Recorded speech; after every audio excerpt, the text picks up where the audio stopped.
now bring you back 1996. 5 feisty girls burst into the charts with their first single, which is... Wannabe. Tell you what I want. It hit the #1 spot in over 30 countries and defined the decade with... Girl power. We loved that expression. Brilliant, wasn't it? And as the Spice Girls, they've sold more than 75 million albums worldwide. That made them the best-selling female group of all time. Wow. How about that? Wow. Yeah, did you not know that? Check us out. You didn't know that? You out. Half of them are here today. Before we chat to them, let's have a look at all this.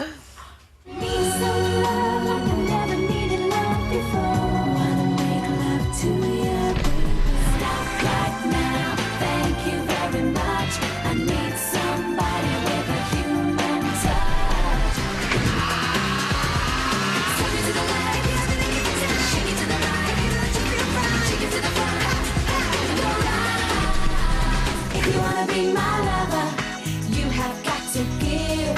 Taking is too easy, but that's the way it is. What do you think about that? Here are Emma and Mel. I mean, that is brilliant, but the lovely thing, amazing thing, you're not defined by that. You go on and do everything that you're doing in your individual lives, and the latest thing you're doing, you have brought out this CD, this LP, which is called Stages, which I had to look at twice, and if you open it up inside, it gets better and better, because there's a time in life that you would have looked at that and said, who is that? Hey, that's not that sporty Spice I know, one, where's is the it? tracksuits gone? Yeah. See, my daughter, Rebecca, who's now 21, she loved the Spice Girls, but she wanted to be you. So she dressed in all those sporty things. But I used to say to her, why can't you be like Baby Spice? Why can't you do... Why do you always want to... And look at the... Do you know how you've... when did you take the decision you're just going to transform the whole image and become glamour girl? Oh, wow. Thank you, Eamon. Do you know what? I think it's just evolved over time. You know, as I've got older, I've got more confident. And I think becoming a mum as well made me feel much more confident about the way I wanted to Because at the time, you know, once you had those roles, Baby Spice and Posh Spice and Sporty Spice, I suppose you kind of got stuck into them whether you liked it or not, didn't you? You know, it was funny because we were given the nicknames on the way that we were, and it was all quite natural. Very natural, began, yeah. But I think, it? obviously, you naturally grow up and try new Those things. outfits wouldn't sort of work now. Not really, no. How old are you now? 38, 39? No, what? Oh, well, whatever age you are now. Anyway, they wouldn't work. Yeah, it wouldn't She's not work. far off, so sometimes she's going to people. So tell us what you've teamed up on this. Yes. This is a very different feel for you. This is all kind of back to theatre, isn't it? And musicals. Well, I started working on this album when I'd finished in Blood Brothers. I was lucky enough to play Mrs. Johnston in Blood Brothers in 2009 in the West End. It's great, it was wasn't it? amazing. Absolutely love that show, which is sadly closing, I think, this weekend, but still on tour. Yeah, and it just reminded me how much I love musical theatre and how many great songs are out there. And then I was lucky enough this year to work on Superstar with Andrew Lloyd Webber, and then I've just finished the arena tour of the show, and I just thought, you know what, I need to get this album finished, and I'd love to do a little duet on there. And you needed your Barbara Dixon to your Elaine Page. And you were sitting thinking, who could be my Barbara Dixon? Exactly. How did you come up with that one? Well, you know what, I wanted to do a duet, and I've duetted with men and I've duetted with women before, but I thought, who is the person I'd most like to sing with and spend my time with? They weren't available, so I asked them. And did you take much time to think this over? Not at all. She phoned me and I remember squealing at the end of the phone because, you know, we've been hanging out, we've got children now, we go out for a drink now and again, we love a mojito, and it was just so exciting. And to be back in the studio together, which is something we haven't done. We've performed, of course, but we haven't been in the studio, and we actually got quite emotional, didn't we? Yeah. We had tears. Was that the mojitos? That was the mojitos as well, yeah. What is the story of I Know Him So Well? Because all of these are taken from stage shows. What is it saying? Well, this is from the musical Chess, and the lyrics are by Tim Rice, and the music is from the two guys from ABBA, Bjorn and Benny. And it's just basically, you know, two women who love the same man, and fortunately, we've never been in that situation, have we? But we know him so well. Yes.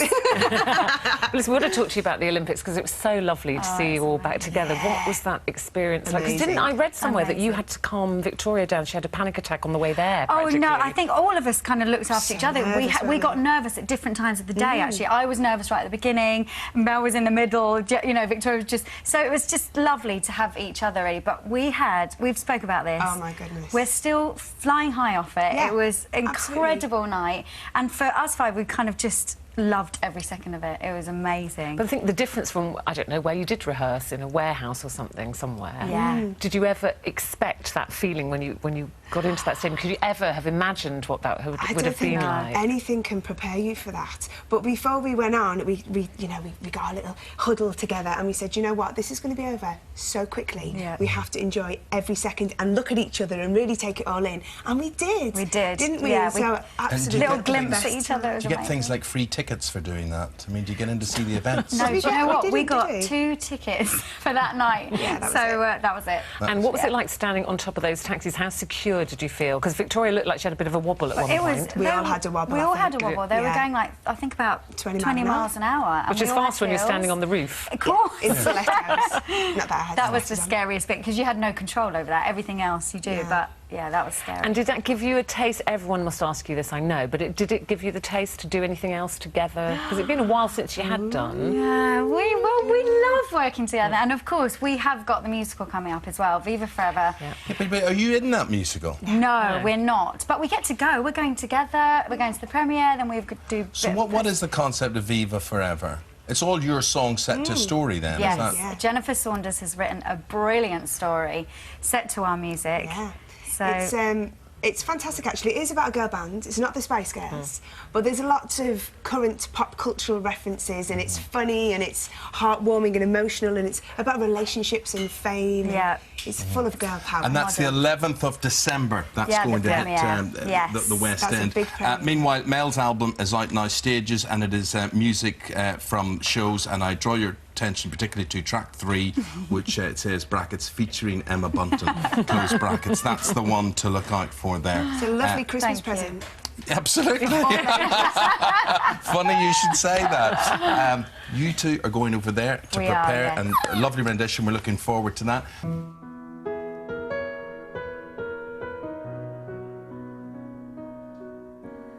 Nothing is so good, it lasts eternally.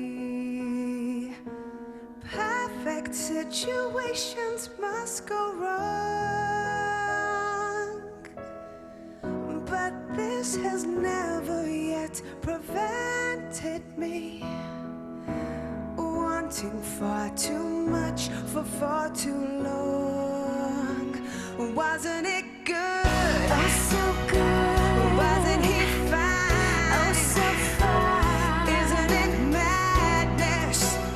He won't be mine. But in the end, he needs a little bit more than me. More security. He needs his fantasy and freedom. I know him so well.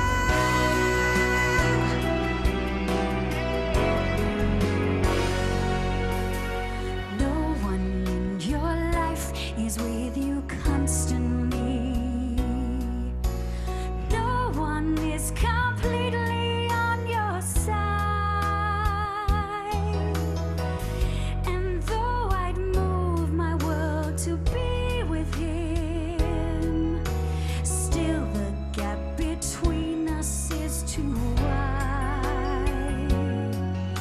Looking back, I could have played it differently. Learned about the man before I fell. I was just a little kid, but I was never so much younger then. Now at least I know him well. Wasn't it good? Oh, so good. Wasn't he fine? Oh, so fine. Isn't it madness? He won't be mine. Didn't I know how it would go if I knew from the start? Why am I falling apart? Wasn't it good?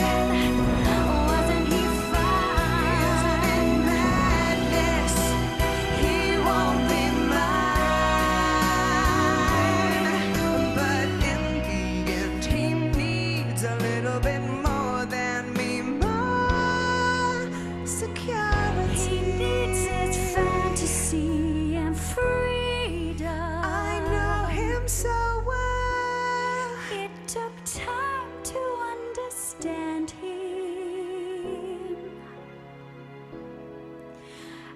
I know